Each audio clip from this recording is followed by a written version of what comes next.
Daisy, your contract was terminated this morning. Leave. That was the text waiting for me at 8:57 a.m.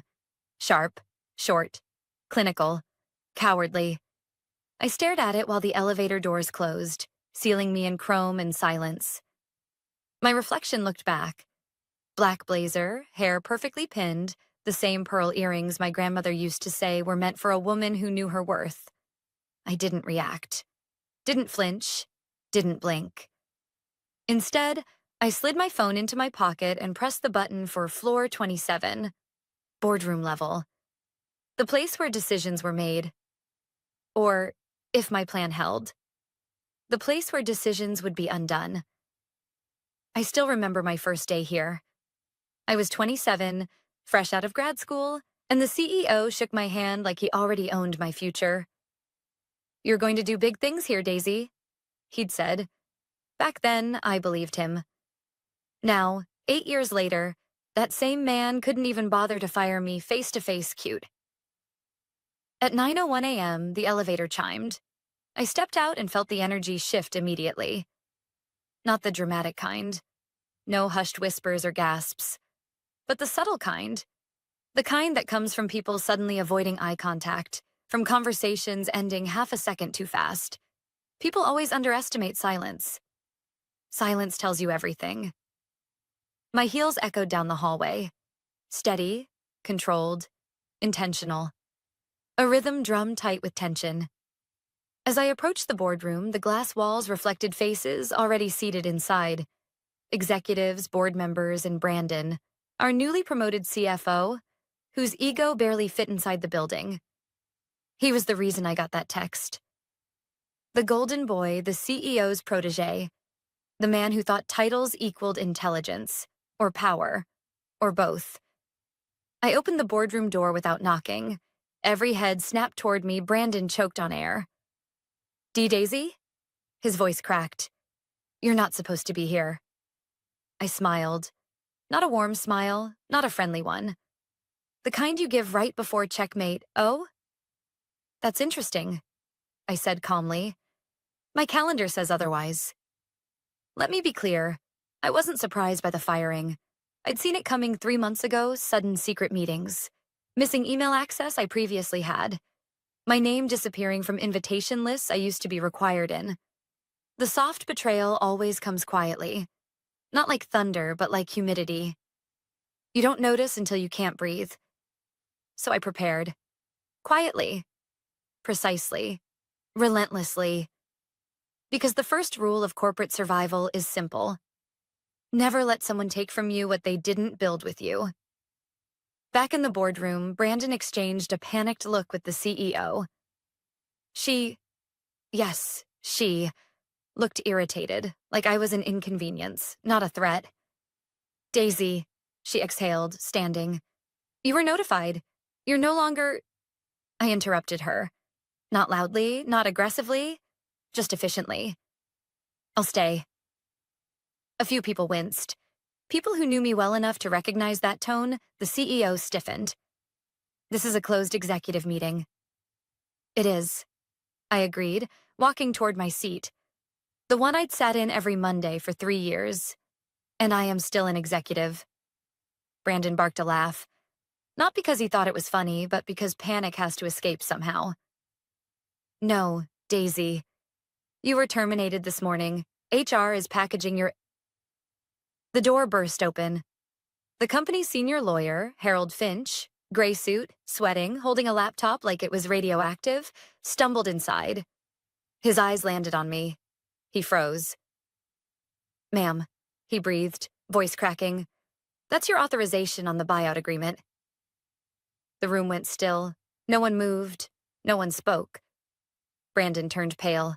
The CEO blinked, confused, then furious. "That's impossible," she snapped. "She doesn't have the authority." Harold shook his head. "She does." He swallowed. Hard. "The transfer paperwork is valid. Timestamp verified. Internal registry confirmed." The silence that followed wasn't empty. It was loud. Heavy. I sat down. Slowly. Gracefully. Like the seat had always belonged to me. The CEO slammed her palm against the table. Call forensics now. People jolted like they'd been shocked. I simply folded my hands. By all means, I murmured. Call whoever you need. Because while they scrambled, while they panicked, while they tried to undo what had already been sealed in ink, timestamp, and legal protocol, I already knew the truth. This wasn't the day they fired me. This was the day I stopped working for them and started taking back what they tried to steal.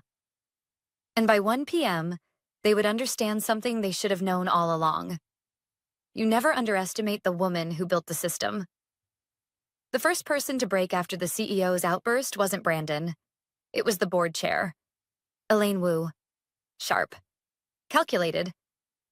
A woman who rarely reacted to emotional chaos. She leaned forward, hands clasped, voice calm enough to slice through panic. Harold, she said, addressing the lawyer. Explain. Slowly. You could have heard dust settle.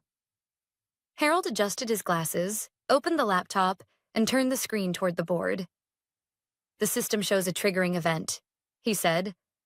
Stamped at 8:04 this morning. He swallowed.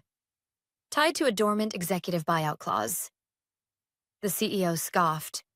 We never approved any dormant buyout clause. But Harold didn't look at her. He looked at me, because he remembered. 6 years ago, long before Brandon strutted into his CFO role, long before restructuring and vision realignment, the company nearly collapsed. A failed merger, crumbling morale, lawsuits threatening to swallow us whole. Back then, I wasn't just an analyst. I was the person they handed everything messy and whispered, fix it so I did. I streamlined redundancies, rebuilt contract language, and, most importantly, I added protective mechanisms no one read because everyone was too panicked to care. Because sometimes protecting a corporation means protecting its backbone, and at that time, that backbone was me. Elaine tapped the table once. Harold, continue. He exhaled. The clause states, if the employee named is terminated without due process and without board approval, ownership rights default to her as interim controlling shareholder until a full review. A beat. Then another. You could see the recognition spread across faces like wildfire, finally touching dry brush. They hadn't fired me properly. They thought a text message was enough. I didn't smile.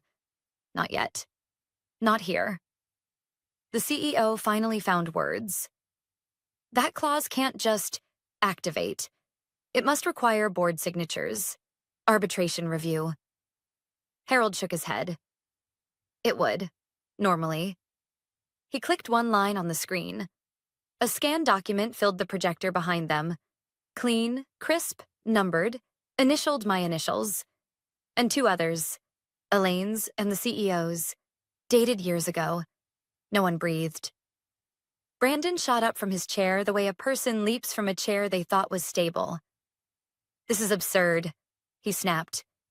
No one is giving her control of executive shares because of some ancient panic clause. Elaine's gaze shifted to him, not angry, but disappointed. Brandon, she said softly, you signed the termination order without board review. You did that. Silence dropped so heavy it felt like gravity thickened. My phone buzzed in my pocket, but I didn't look. I already knew what it was. A system alert. Ownership routing confirmed. The CEO leaned forward, eyes sharp. Daisy, she said, voice smooth now. Too smooth. There must be a misunderstanding. If we reverse the termination... I raised a hand. No. Her smile faltered. Brandon scoffed. Don't get emotional. We can fix this. I finally looked at him. Brandon, I said, calm as still water. The only reason you're panicking is because you thought you won. He opened his mouth, then closed it again. Because the worst weapon in a room full of egos isn't anger. It's certainty. Elaine cleared her throat, the moderator returning. What documentation triggered the clause, Harold? He scrolled. A digital authorization uploaded from Daisy's credentials at 7:59 a.m. today. Brandon pounced. She sabotaged the system then. But Harold shook his head again. No, the protocol requires pre-existing authorization, notarized verification, and independent witness logging. All 3 checks passed. The CEO's voice was barely audible. Meaning? Harold closed the laptop. Meaning nothing about this was forged. Nothing was added after the fact. A pause. She didn't trigger it today. She set it up years ago. It simply executed when the conditions you created were met. Someone in the back whispered, very softly, "Oh my God." Finally, I spoke. Not loudly, not with heat, just truth. 6 months ago, you started reducing my access. 3 faces flushed. You removed me from strategy meetings, then from financial oversight, then from legal queue review. I leaned back slightly. That told me everything. You were preparing to replace me quietly, without severance, without recognition, without accountability. No one contradicted me. They couldn't. And when people show you they don't value you, I continued, you don't beg them to change. My voice lowered. You make sure they can't erase you. For a long moment, no one dared speak. Then Elaine turned toward me. "Daisy," she said carefully, "what do you intend to do now?" My pulse didn't spike. My breath didn't shake. My answer had been waiting long before this day arrived. "I intend," I said, "to ensure this company stops treating its people like disposable tools." The CEO swallowed hard, finally understanding. This wasn't revenge, it was consequence. And consequences, unlike apologies, can't be undone. The boardroom didn't erupt the way people imagine. There was no shouting match, no dramatic walkouts, no thrown papers. The real fallout was quieter, tighter, more dangerous. Shock isn't loud. It's still. The CEO finally sank into her leather chair, spine rigid, jaw clamped. She wasn't just angry. She was calculating. I knew that look. The same one predators use when prey unexpectedly bites back, Elaine remained composed, hands folded neatly, watching the room. Not to understand what was happening, but to see who would break first. It was Brandon. Of course. "So what?" he snapped, pacing now. "She gets temporary control because of a loophole? We can still challenge this. We can fight it." Harold didn't look up from his laptop as he muttered, "You can challenge it, but contesting a verified clause will require a public filing." Brandon stopped mid-step.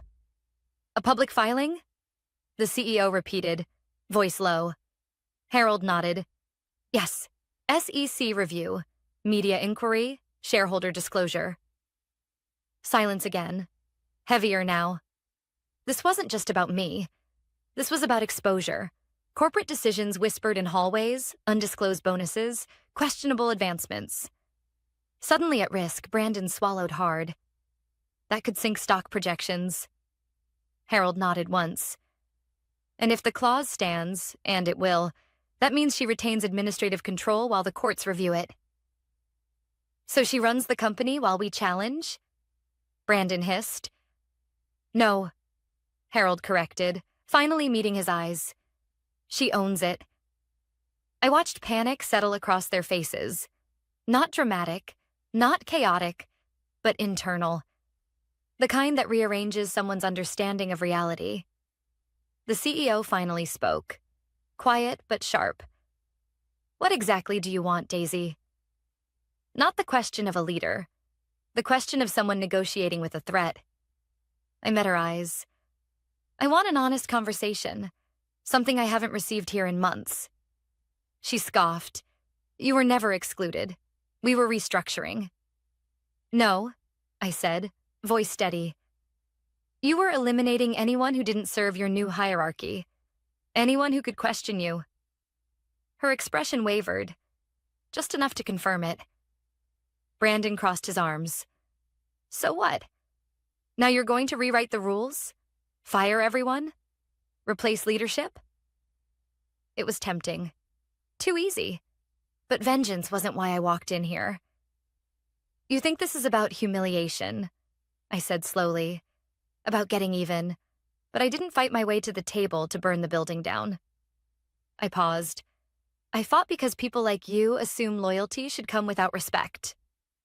His jaw tightened. Good. That landed. Elaine shifted forward slightly, directing the conversation. Daisy, if this clause stands, you have authority to take immediate action. But I need clarity.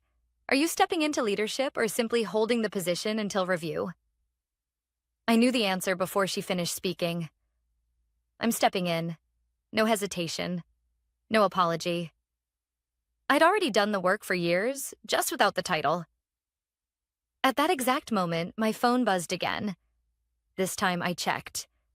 A notification from the internal compliance portal. System alert. Ownership transfer registration complete. Another line. New permissions assigned. Full administrative access reinstated. I placed the phone face down on the table, then looked around the room. Slowly, letting the weight of the moment stand. You tried to remove me quietly, I said, and I responded quietly. A beat. But now that the process is legal and public, we will proceed transparently. The CEO exhaled through her teeth, part anger, part acceptance. What happens next? She asked. I didn't soften. There will be an internal audit of leadership decisions from the last 12 months. Brandon paled.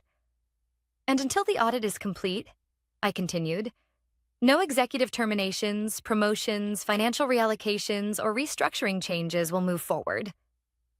The CEO tapped the table once. Not agreement, not resistance, just acknowledgement. Finally, Elaine stood. We'll reconvene tomorrow morning with a full legal outline. Daisy, until then, you are acting chair. Brandon whispered something under his breath. I heard it anyway. She was never supposed to win.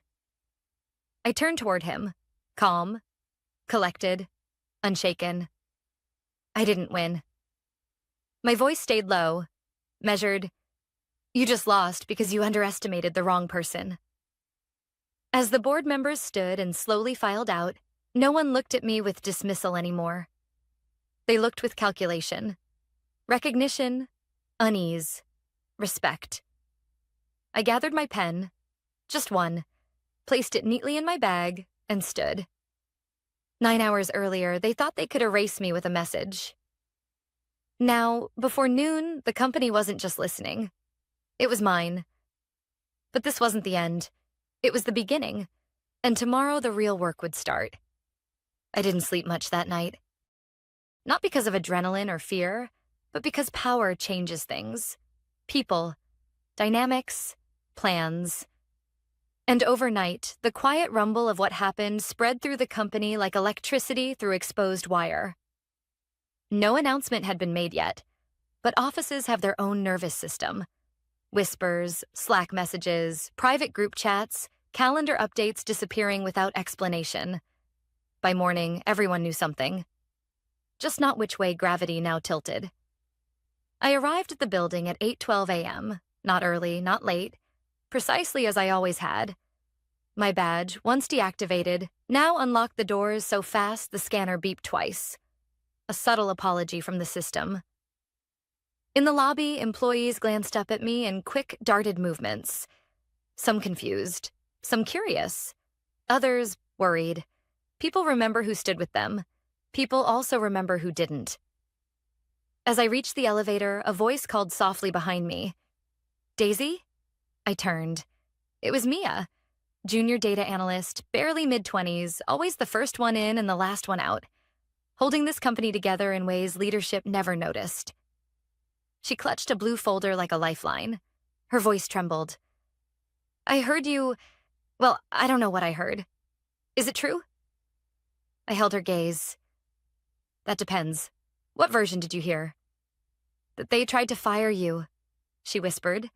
And now you're running things? She didn't say it with fear. She said it with hope.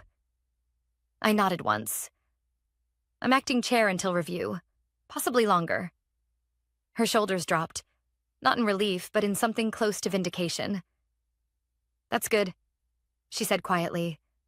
You're fair. Then after a beat, Most of us needed that. She didn't wait for a response. She walked away before confidence could betray her.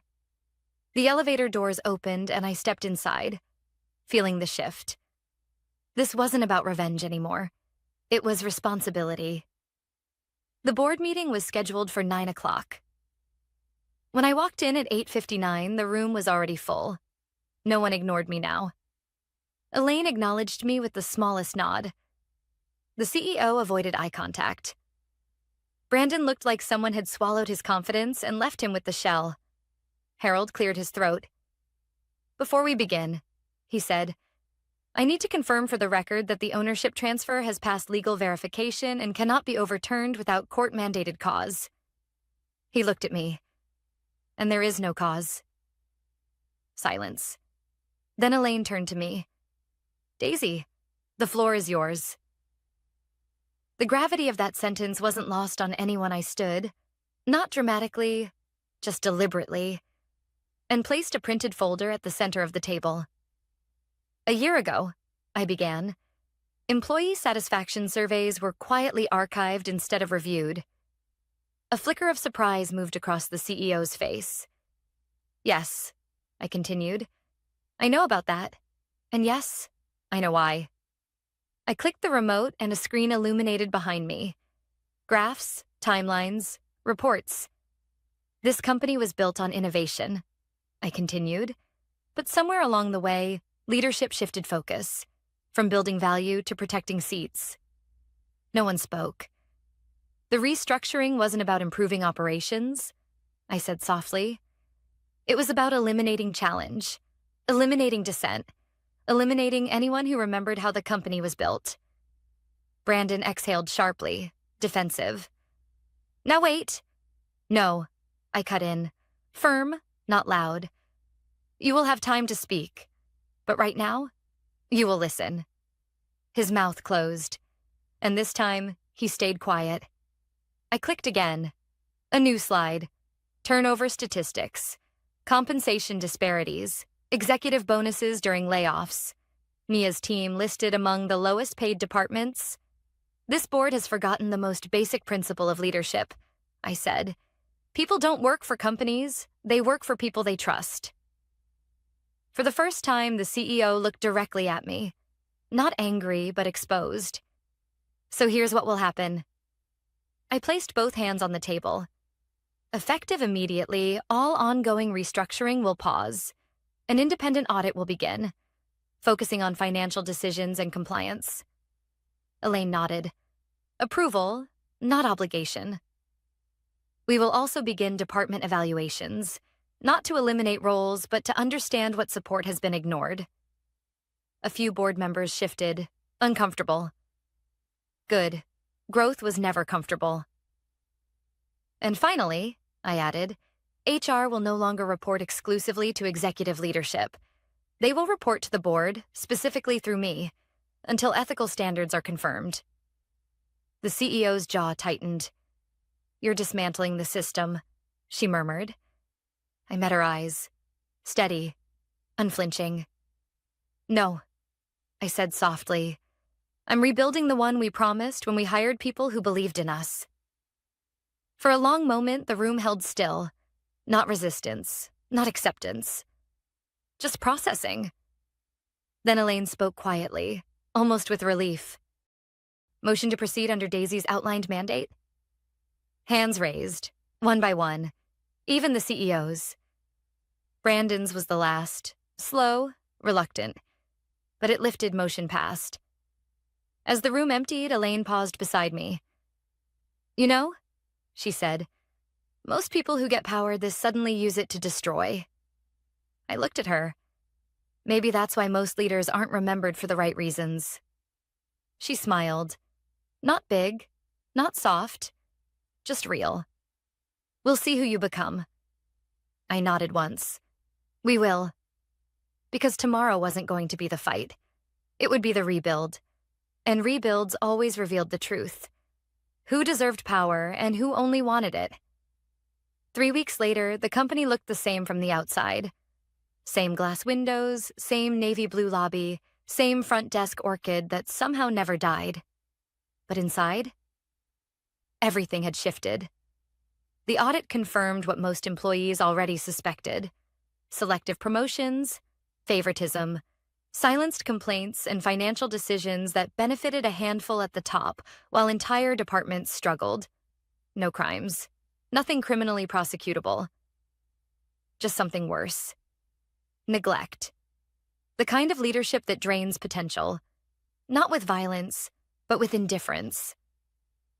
And cleaning that up wasn't exciting. It wasn't glamorous. It wasn't a dramatic boardroom explosion like the day everything changed. It was paperwork meetings, listening, uncomfortable truths. The real work began after the shock wore off. On a rainy Thursday morning, the final audit report was delivered to the board. Elaine opened the meeting. "Today," she said, "we vote on whether Daisy remains in permanent leadership capacity as chair and acting CEO. No dramatics, no raised voices, just procedure." Brandon looked different, flatter somehow, like someone removed the scaffolding holding up his ego. He hadn't spoken much since the clause activated. The CEO sat beside him, still sharp, still composed, but quieter. I didn't speak until the floor opened. "When you fired me," I began, "you didn't do it because I failed." No one interrupted. "You did it because I made you uncomfortable." The CEO's expression tightened, not in anger, but recognition. "You wanted someone compliant," I continued, "someone who wouldn't question decisions, someone who would sign silently and disappear when it was convenient." I paused. But companies don't survive on compliance. They survive on integrity. The room remained still, absorbing that truth. Then I placed a single sheet of paper at the center of the table. "My decision," I said, "is not to remove either of you." Both heads snapped up. Brandon blinked. The CEO looked stunned. "People make bad decisions when they're afraid," I continued. "This company has been operating in fear. Fear of financial losses, fear of accountability, fear of change." I met each board member's eyes. "So instead of punishment, we rebuild culture. Transparency, shared leadership, ethical operations." Elaine exhaled. Not relief exactly, but respect. "You want reform," she said quietly. "No," I corrected. "I want accountability and growth." Voting began. One by one, hands lifted, steadier than before. When it came to Brandon, he hesitated, then finally said, "Yes." Soft, but real. The CEO lifted her hand last. Not because she resisted, but because she was processing something heavier. This company wasn't slipping through her fingers. It was finally becoming what she once hoped it could be, before ego, pressure, and ambition distorted it. "Yes," she said. Motion passed. Unanimous. After the meeting, most people filtered out quickly. Politics exhausted them, but the CEO remained seated. She finally looked at me. Not as a threat, not as a rival, but as an equal. "You could have ended my career," she said. I nodded. "Yes. And you didn't. I don't believe leadership should behave like revenge." She let out a breath. "Then why fight back at all?" I considered my answer carefully. "Because silence teaches people how to treat you." A slow, genuine smile tugged at her mouth. Not approval, but understanding. "You're going to be good at this," she said. "I already am," I replied. Not boastful, just true. On my way out, I passed Mia in the hallway, sorting through spreadsheets and highlighters. She straightened when she saw me. "Everything okay?" she asked cautiously. I smiled. "For the first time?" I said. "Yes." She nodded. Slow, hopeful, good. We needed someone who sees us. Not manages, not uses, not survives through us. Sees us. Her words stayed with me long after she walked away. Later that evening, I stood in my office, my actual office now, and watched the city through rain-speckled glass. I thought about that text message, the one meant to erase me. "Daisy, your contract was terminated this morning. Leave." Funny. It was the message that pushed everything into motion. The message that forced a system built on fear and silence to finally face itself. The message that reminded me of the most important truth I'd forgotten. Power isn't given. Power is claimed. And sometimes, power is reclaimed. At 9 a.m., they tried to end my story. By 1 p.m., I wasn't just still here. I owned the narrative, and I wasn't going anywhere.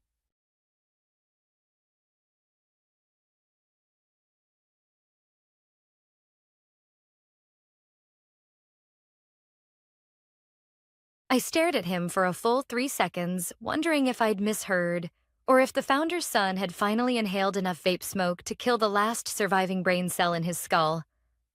My girlfriend is taking your office and your position. Be out by noon. He said it with the confidence of a man who once microwaved aluminum foil and blamed the microwave. I burst out laughing. Not a polite chuckle.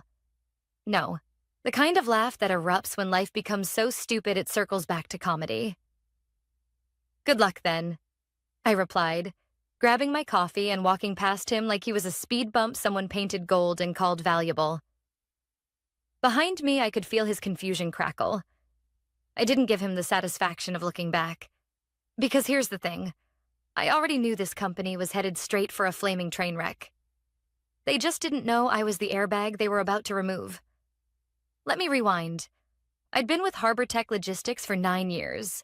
9 years of cleaning up messes, ensuring legal compliance, translating nonsense into workable procedures, and keeping regulators from breathing down our necks.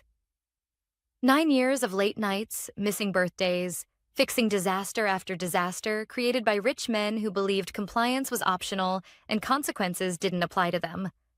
The founder, William Hale, used to respect me. Then his son, Tanner, MBA from my dad paid for this university, returned from Bali with a tan, a bracelet made of shells, and a girlfriend he called Visionary. Her real name was Sabrina, but she preferred to introduce herself as Bree, with an I, not a Y. Y's are chaotic energy. She posted affirmations on Instagram like, "Girl boss isn't a mindset, it's a frequency," and "Money flows effortlessly to those aligned with luxury." Which was bold, considering she didn't have a job until Tanner decided she deserved mine. The meeting where they announced this was supposed to be a leadership transition. That's what the calendar invite said. I walked into the glass conference room expecting a restructuring announcement. Instead, I got Tanner, leaning back in his chair like a bargain bin Bond villain, and Sabrina perched beside him in a fur jacket inside, sipping iced matcha and kicking her heels against the chair like a toddler. "So," Tanner began, smiling like he just solved world hunger, "we're moving the company into a new era. Fresh, bold, modern. And we want leadership to reflect that." Sabrina's voice had that influencer softness that made everything sound like a sponsored meditation app. "It's nothing personal, Ellen. We just feel your energy doesn't align with where Harbor Tech is going." My energy. Right. My energy. The energy that kept us legal when Tanner once tried to classify warehouse forklift drivers as creative subcontractors to avoid payroll taxes. I waited for Tanner to blink first. He didn't. So I stood, gathered my things, my planner, my certifications, my beloved worn-in mug, and walked out. No begging, no arguing, no scene. But inside, my brain whispered one sentence. They have no idea what they just did. What Tanner and Bree didn't know was that 12 days earlier, after months of ignored warnings, unanswered emails, and compliance violations, so reckless they could wake the dead. I filed a formal withdrawal as the designated regulatory officer stamped, notarized, logged, legally airtight. I didn't do it out of spite. I did it because I wasn't going to prison, because Tanner thought OSHA was a vibe killer, and environmental permits were optional if no one complains. And here's the fun part. When a company in our industry loses its compliance officer, the system gives them 30 days to appoint a new one. Day 30 was tomorrow. So the next morning, I sat in my car across the street with a cappuccino and watched it unfold like live theater. At exactly 8:04 a.m., a city inspector in a navy jacket walked up to the front entrance, pulled out a rolled red notice, and taped it to the glass "Operations Suspended." Behind him, employees gathered like ducks watching a magician pull a grenade instead of a rabbit. Then Tanner sprinted outside, sleep hair, untied shoes, panic already sweating through his shirt. He read the notice. His face went pale. Then he screamed, "What did you do?" To the inspector, to the universe, to the ghost of common sense that abandoned him years ago. And I sat there, sipping my coffee, smiling. Because this wasn't revenge. This was accountability.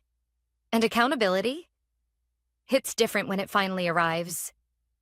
Tanner stood there on the sidewalk like a malfunctioning statue, staring at the red notice taped to the glass. His mouth was open, but no sound came out. Just a faint wheeze, like his soul was trying to escape. Inside, employees hovered behind the glass wall, eyes wide, hands over mouths, phones recording. Someone whispered, loud enough that I heard through my car window. "Oh my God, she warned them." No one said my name, but they didn't have to.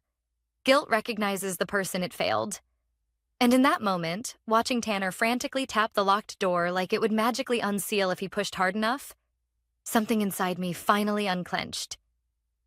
9 years of stress, swallowed opinions, quiet competence, and cleaning up other people's recklessness finally paid off. Now, to be clear, I didn't tank the company. They tanked themselves. I just stopped holding up the collapsing beams. Because for the last year, Harbor Tech had been playing Russian roulette with government regulations. And every time I tried to intervene, I got brushed off with, "We'll handle it later." Stop being dramatic. Compliance is fear-based thinking. Or my personal favorite from Sabrina. Rules are a social construct. Sweetheart, so is prison, but it's still very real. Let's rewind about 3 months. Harbor Tech had landed a major contract with the State Port Authority, a big one. Multi-year, high scrutiny, involving hazardous storage and interstate logistics. Meaning, everything had to be airtight. Reports, audits, certifications, all filed on time. And for the first 6 months, I kept everything on track. Barely. Because while I was doing my job, Tanner was busy creating culture, which meant beanbag chairs in the lounge, motivational posters that said things like "chaos means progress," and mandatory team-building sessions involving blindfolds and kombucha shots. Meanwhile, our compliance inbox looked like missing documentation, outstanding audit, schedule overdue, legal follow-up required. Every ignored message wasn't just a loose thread, it was a fuse.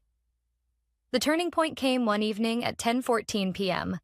I was at my desk, finishing revisions for the environmental impact renewal, when an email popped up from the Compliance Review Board. Urgent.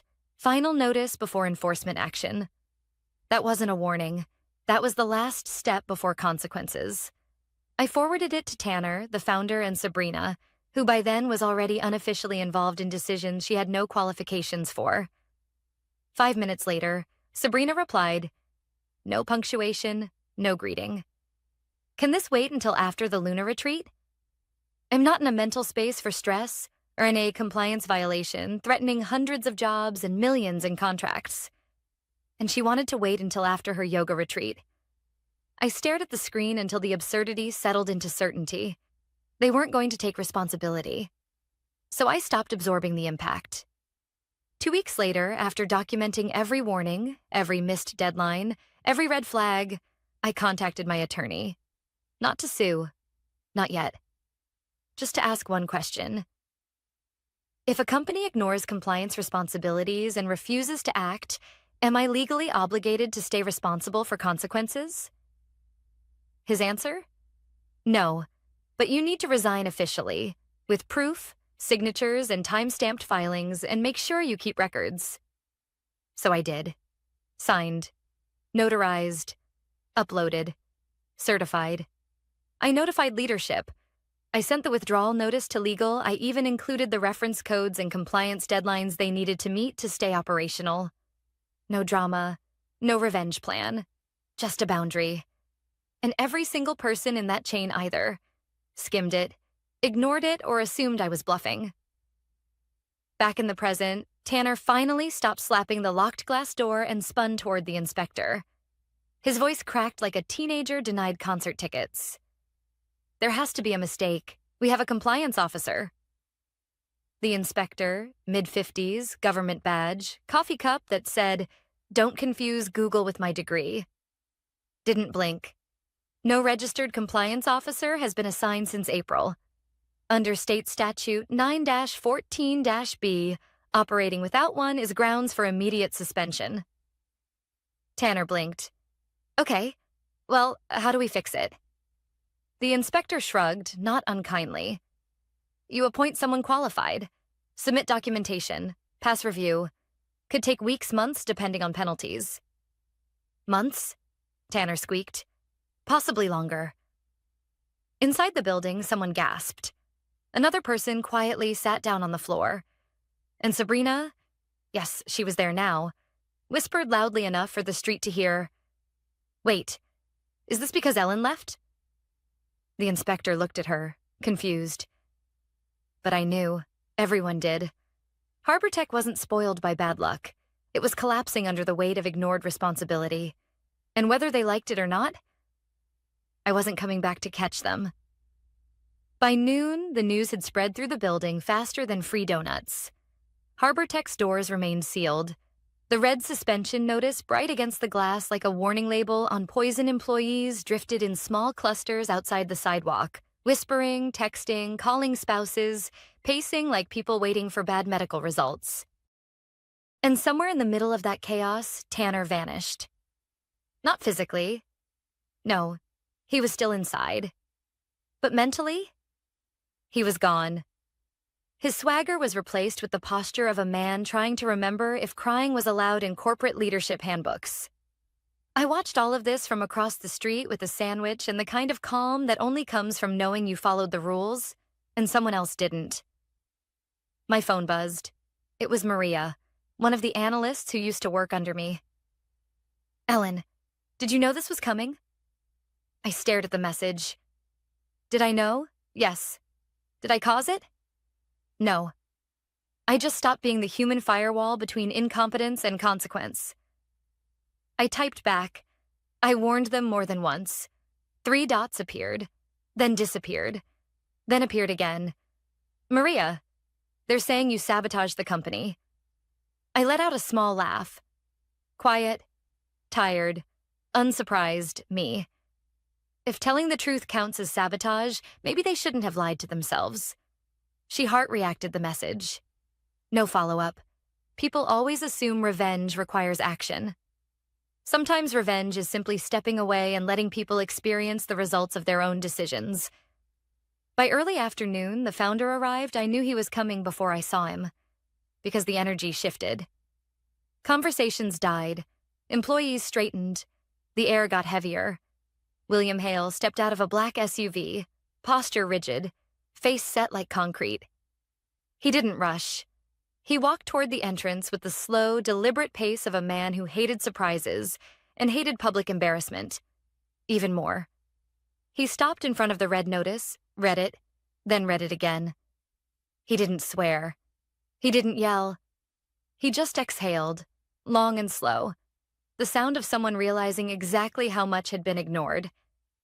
Finally, he turned to the inspector. "What do we need to do?" he asked, voice steady but sharp. The inspector lifted the clipboard. "First step, assign a new designated compliance officer."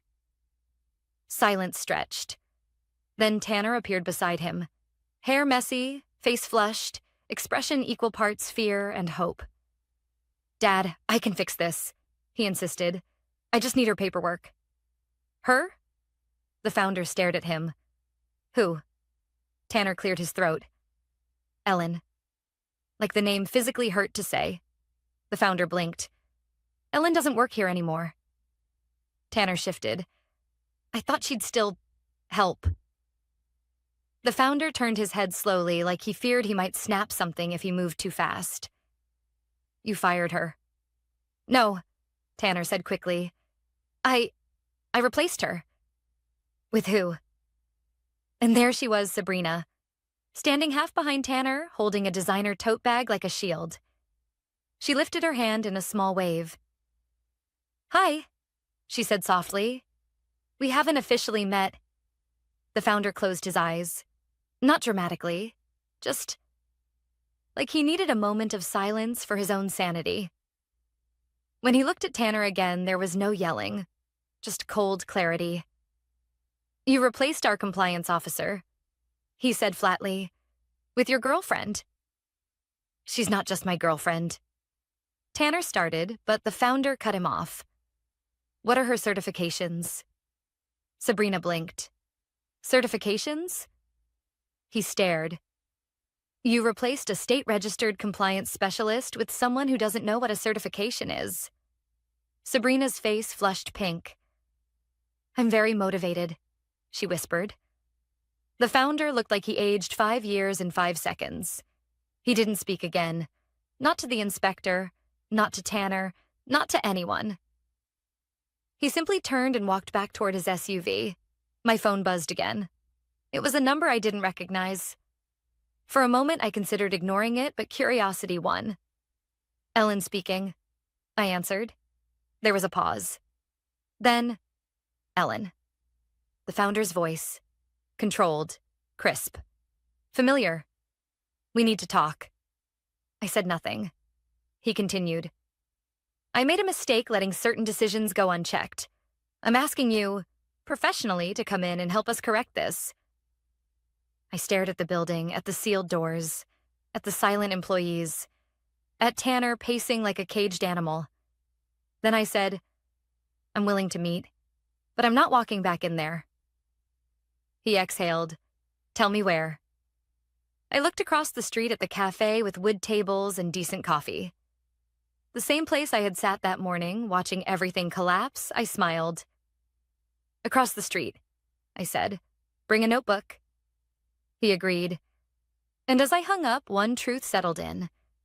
This wasn't the end. This was the beginning of accountability. And maybe, just maybe, a reckoning. The founder arrived at the cafe 10 minutes early. That alone told me everything. This wasn't a negotiation born from pride. It was one born from urgency and consequence, the kind that strips titles and ego, leaving only reality. He spotted me in the corner booth, the same seat where I had watched the implosion unfold. He approached quietly, not with the booming presence he used to command, but with the careful steps of someone approaching a loaded trap. Ellen, he said, nodding respectfully. William, I replied. We sat. No small talk. No apology. Not yet. Just silence and the weight of what wasn't said. Finally, he spoke. I reviewed the suspension notice and the compliance backlog. I nodded. I'm sure that was illuminating. He let out a breath. Not quite a sigh. I didn't realize how much of this rested on you. And there it was. Not acknowledgement. Not gratitude. Awakening. I leaned back slightly. I told the team multiple times we were on unstable ground. I know, he said quietly. I read the emails. He paused. All of them. He didn't say what he must have realized. He had ignored every warning until it was too late. A server appeared with 2 coffees. He didn't touch his. I sipped mine. So, he said finally, folding his hands on the table, I need you to return, temporarily, to help us undo this situation. There was no arrogance in his tone now, just necessity. I nodded once. I'll consider it, but I'm not coming back under the same structure.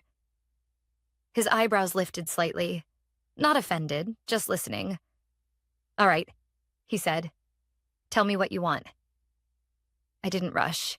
If there's one thing corporate environments teach you, it's that silence is a language. When I finally spoke, my voice was calm. First, I'm not your employee. I'll return as an external consultant. He nodded slowly. Second, I set my own hours. I am not on call, and I'm not available for panic-driven demands at midnight. Another nod. Third, I work directly with you. Not Tanner, not Sabrina, not anyone else trying to cosplay leadership. This time, he didn't nod immediately. His jaw tightened just slightly. But then, agreed. And finally, I said, meeting his eyes, my rate. He leaned back. Name it. I slid a paper across the table. He read it. His eyebrows shot upward. That's higher than what we paid you salary for a year.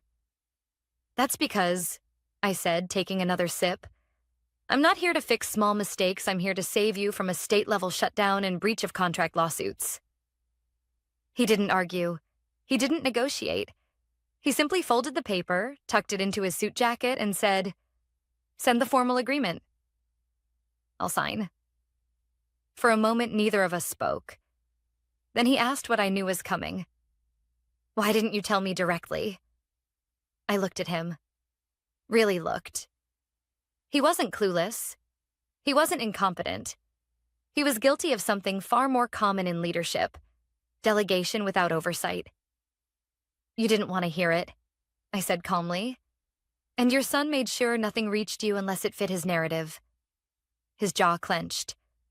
And Sabrina? He asked. I almost smiled. She thinks regulations are negotiable, and she believed that because Tanner never corrected her. He closed his eyes for a moment. Processing, recalibrating. When he opened them, there was something new there. Humility. Ellen, he said, voice lower. If I had known. I held up a hand. Knowing wasn't the issue. Listening was. He nodded once. Not defensively, not reluctantly, but in acceptance. Before he left, he said one more thing. Thank you for not letting this get worse. I met his gaze. I didn't save the company, I saved myself. What happens to Harbor Tech now depends on whether anyone finally learns the difference between leadership and entitlement. He absorbed that with a slow, thoughtful nod. Then he stood, straightened his jacket, and left. As soon as he stepped outside, my phone buzzed again. This time, not from an employee, from Tanner. A single message. We need to talk. Please. I stared at it, expression flat. For years, Tanner treated compliance as something beneath him. Something boring, restrictive, bothersome. Now it was the only thing standing between him and a disaster with his name on it. I typed a reply. Schedule it through your father. I don't discuss business over text. I hit send. Set the phone down. And finished my coffee. Because for the first time in 9 years, they needed me more than I needed them. And that shift was only the beginning. By the end of the week, Harbor Tech looked less like a company and more like a hospital waiting room after a disaster. Quiet, tense, everyone pretending everything was fine while knowing it absolutely wasn't. I walked in Monday morning, not as staff, not as someone desperate to prove value, but as a contracted specialist with a laptop bag, a calm expression, and full control of the situation. The red notice was still taped to the door, but inside, the energy had shifted. People straightened when they saw me, not out of fear, but relief. Someone whispered, "Thank God she's here." Funny how quickly reputation transforms once people realize competence is not a personality type. It's a lifeline. At exactly 9:02 a.m., the founder called the leadership meeting to order. Tanner sat at the conference table. Hair brushed, posture stiff, expression somewhere between apology and ego, desperately clinging to relevance. Sabrina was beside him, but noticeably quieter, arms crossed, staring at her phone like she wished she could manifest herself into another dimension. I placed a thick binder on the table. Audits, violations, deadlines, solutions. Tanner swallowed hard. All of that is because of me? No, I said calmly. It's because of leadership decisions that ignored responsibility. His cheeks flushed. That's the same thing. I nodded. Exactly. Then I started. Not with blame, though there was plenty to assign, but with structure. Here's what happens if we do nothing, I said, flipping the first page. Fines, contract termination, civil penalties, and a mandatory 2-year operational freeze. Sabrina let out a tiny squeak. 2 years? You mean like, shut down? I nodded once. Correct. She stared at Tanner like he had personally unplugged oxygen from a life support machine. I continued. Here's what happens if we fix it. Audit submitted, documentation corrected, training implemented, a new compliance committee formed, with actual qualified oversight. It wasn't quick. It wasn't easy, but it was possible. The room listened. Really listened. For the first time in months. After outlining the recovery plan, I slid a second document across the table. This is an acknowledgement of leadership negligence, signed by executive officers. The founder read it with a steady expression. Tanner, however, froze. You expect me to sign something admitting I messed up? No, I replied smoothly. I expect you to sign something stating the truth. His jaw clenched. If this gets out, it could make me look human, I offered. Accountable? Capable of growth? Silence. Then the founder reached for the pen. Tanner stared at him. Dad, the signature is not for the public, his father said quietly. It's for the record, so that the people who fix this mess aren't blamed for causing it. Slowly, stiffly, Tanner signed. It wasn't triumphant. It wasn't glamorous. It was necessary. Sometimes the first step to becoming a leader is admitting you weren't one. We worked for hours, submitting reports, requesting extensions, drafting corrective action plans. Every now and then, someone from the team would peek in. Hope on their face, fear in their posture. And each time, I gave them updates that were honest, not sugar-coated. By late afternoon, the first automated acknowledgement arrived. Status: under review, enforcement paused pending corrective verification. Not victory, but progress. The founder let out a slow breath and closed his eyes for a second, as if finally releasing a weight he'd been carrying unknowingly. Ellen, he said, voice steady but softer than ever before. I want to formally offer you your position back. Multiple heads snapped toward me, including Tanner's and Sabrina's. I didn't hesitate.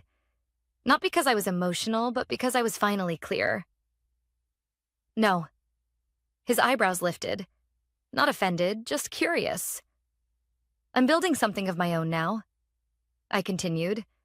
Something that isn't dependent on other people treating compliance like a nuisance. He nodded slowly, respect growing in the quiet space between us.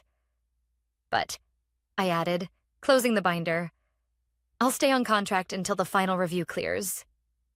Relief washed through the room. Not because I was saving them, but because they finally understood why they needed saving. As I packed up to leave, Tanner approached. Not with swagger, but with something resembling humility. Ellen, he said quietly, I didn't take any of this seriously. I thought rules just slowed success. I looked at him. Not angry, not triumphant, just honest. Rules don't block success, Tanner. They keep success standing. He nodded, absorbing it. It would take time, but maybe, just maybe, he'd learn. When I stepped outside, the cold air felt different. Not sharp, but clean. I wasn't leaving defeated. I was leaving in control. Behind me, people were fixing what had been broken. Not because I told them to, but because consequences finally taught them why they needed to. And that was the real message. Revenge doesn't always look like destruction. Sometimes revenge is simply walking away whole.